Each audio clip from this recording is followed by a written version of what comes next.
Hello everyone, good morning. Have a nice morning to all of you there, the people out there. Kumusta kayo? How are you today?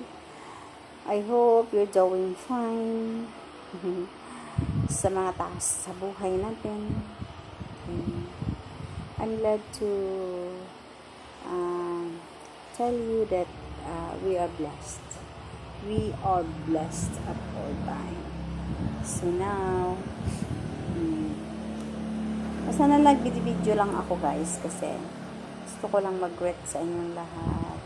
Thank you for watching for my all videos, kahit yung mga videos lang na makeme-keme lang, char. Yung makeme-keme lang yan, mga videos, char. So guys, thank you very much. Kahit yun lang naman kasi, okay lang. So appreciated talaga lahat. Yung mga nag-follow sa akin, nag-subscribe sa akin, yung nagwa-watch ng mga videos ko na mga pakinig bilang mga kabuang lang ba. So, mga jay. Oh my God. Pero, super seriously, no, yung buhay natin is, no, good, but hard. No? Hirap ang buhay. Kung indahin mo lang, kung dugdugin mo lang talaga yung buhay na pinag-isla natin, aside sa yung mga may kaya, mga mayaman, or else mga harukay sa Bisaya. Pero, frankly to talk, no, ako, aming family is not hayahay. So, even though na ganun pa rin, God is with us. Kahit hirap ang buhay, sapat lang, di ba, yung mga income, pero as long as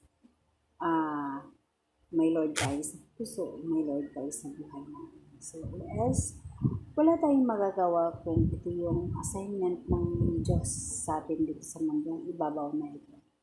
Ang sakit, marami tayong mga trials, difficulties, mga experiences na ang dami nating mga failed na nagagawa, hindi success, pero patuloy pa rin tayo sa buhay kahit ang daming mga sakit, diba? God is witness, all of that. So, only God knows about our life. So, siguro, gusto pa ng Diyos na palawakin pa yung kaisipan, yung puso natin, ay palawagin pa yung mga ano tawag din doon, yung mga mga instinct natin, yung mga mood instinct, yung mga goodies thinking, diba? Yun lang, yun yung sinasabi ko. So yun lang guys, kahit man ako filled ako to church, going to church, filled ako, nag-rest lang naman ako sa puso ko. But God is with me always. I have faith on Him. Jesus Christ is my guidance. Jesus Christ is my provider. Lord is my Savior. Jesus Christ, Lord is my Savior. Jesus Christ, Lord is my conqueror and my life. So yun, this is awareness lang. Sa mga buhay natin, huwag tayong susuko. No. Awareness sa ating buhay na kahit anong mga pagsubok, mga sakit na, diba? Hindi na maganda na nangyayari feeling natin, but trials lang din yun. Pagsubok lang sa Panginoon kung gaano pa kontra, diba? So yun, kung makikita natin na how deep, diba? How deep our God love us. So makikita din natin na paano tayo minahal ng ating Diyos, paano tayo ikinamuhay ng maayos na buwan. But aside from that, Marami man akong fear, marami akong sakit sa puso ko. Maraming marami mga masasakit na, di ba, na dumating sa akin, sa puso ko, sa family, or sa mga relatives ko. But I'm still strongest to the Lord. Diba? So, siguro, sa iba, sabihin sa iba na, weak ka, diba, nagpatalo ka, no, diba? Sabihin sa iba na, di ka na nagsimba, on and off, candle,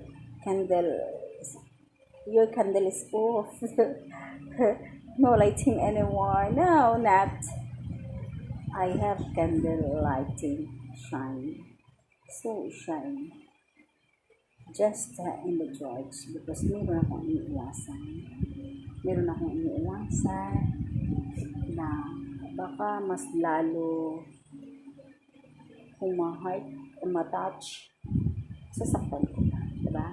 Masasaktan ko pa yung damdamin ng iba, or gustuhin ko na lang na ako, diba? Ako yung give way para magpatuloy sila sa mga pangarap nila na gusto silang magbida-bida, diba?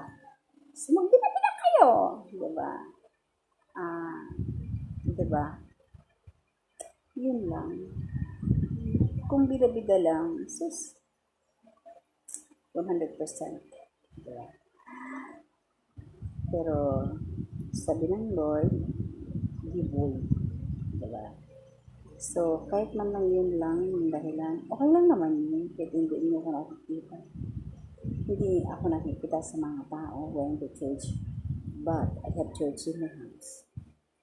I have Bible, I prayed in my own, and I prayed to all people around in the universe. Thank you, Lord, in this life. Thank you.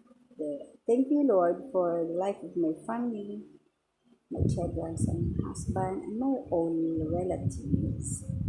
Thank you, and shout out to my church in ENMC. I love you always.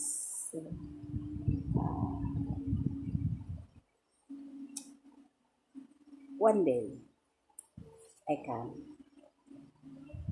There is something that the heavier in my heart. Pero, not heavier now. Because God healed me. Thank you very much. I love you all. Good morning. And have a nice day again. Once again. Good morning. Thank you. Bye-bye.